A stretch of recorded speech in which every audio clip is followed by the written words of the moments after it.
নমস্কাৰ business line এডমিশ্যনত মই নিৰঞ্জন বৰ্মন আপোনালোকক স্বাগতম জনাইছোঁ। বন্ধুসকল, বহুতে সুধি আছে যে ভেকচিন নকৰিলে কিবা অসুবিধা হয় নেকি, বা ভেকচিন কোনোবা এটা ভেকচিন পাহৰি গ'লে কোনোবা অসুবিধা হয় নেকি, যে এটা ভেকচিন পাহৰি গৈছোঁ, এইটো মানে কেতিয়া দিম, বা এইটো পাহৰি গৈছোঁ পিছত দিব পাৰিম নে নাই, কোনো ধৰণৰ সমস্যা আহে নেকি।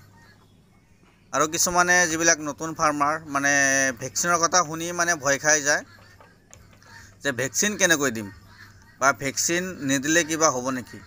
তেওঁ অকল যিকোনো ধৰণৰ কুকুৰা চৰাই হওক, মানে সকলো ধৰণৰ কুকুৰা চৰাইৰ ভেকচিনবিলাক একেই আহে।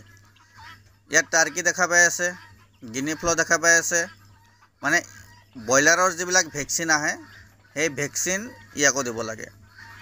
আৰু কিন্তু ব্ৰইলাৰটো আপোনাৰ 45 ডেজতে মানে চেল হৈ যায়। সেইকাৰণে যিটো R2B ভেকচিন আহে সেইটো ব্ৰইলাৰক নিদিলেও হয়, কিন্তু লোকেল কুকুৰা হওক, টাৰ্কি হওক, গিনি ফ্ল' হওক, যিকোনো ধৰণৰ কুকুৰা চৰাই আপোনালোকে পালন কৰে, মানে ভেকচিনটো বয়স অনুযায়ী সকলো ধৰণৰ ভেকচিনটো দিবই লাগে। যদি কেতিয়াবা পাহৰি যায়, এইটো কেইদিনমান পিছত দিলে হৈ যাব। যদি দেখা পাই আছে যে এটা ভেকচিন দিব লাগে 7 দিনত, 7 দিনৰ ভেকচিনটোতো পাহৰিলে গ'লে অসুবিধা নাই। 14 দিনত আপোনালোকে গাম্বুৰৰ ভেকচিনটো দি দিলে, 21 দিনত আপোনালোকে সেইটো ভেকচিন দি দিলে, যিটো ৰাণীখেত ভেকচিন আহে লচটা, সেইটো দি দিলে। মানে যিকোনো কুকুৰা চৰাইৰ ভেকচিনটো বুষ্টাৰ ড'জ দিবই লাগে। এবাৰ ভেকচিন কৰিলে নহ'ব, মানে কুকুৰা চৰাইৰ বুষ্টাৰ ড'জ দিব লাগে। যেনেকুৱা 7 দিনত যিটো আমি ভেকচিন ব্যৱহাৰ কৰোঁ লচটা, যিকোনো কুকুৰা চৰাই হওক, মানে ৰাণীখেতৰ কাৰণে সকলো কোম্পানীৰ বেলেগ বেলেগ আহে।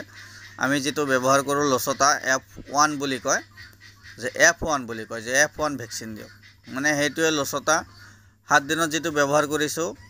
কিন্তু সেইটো ভেকচিন আৰু 20 দিনৰ পৰা 21 দিনৰ ভিতৰত সেই ভেকচিনটো মানে আমি ৰিটাৰ্ণ ব্যৱহাৰ কৰোঁ, মানে সেইটোক কয় বুষ্টাৰ ড'জ বুলি কয়, বোলে ৰাণীখেত বুষ্টাৰ ড'জ বা লচটা বুষ্টাৰ ড'জ।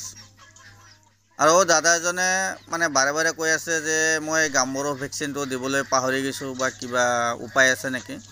তো বহুত ধুনীয়া এটা মেডিচিন আছে NO200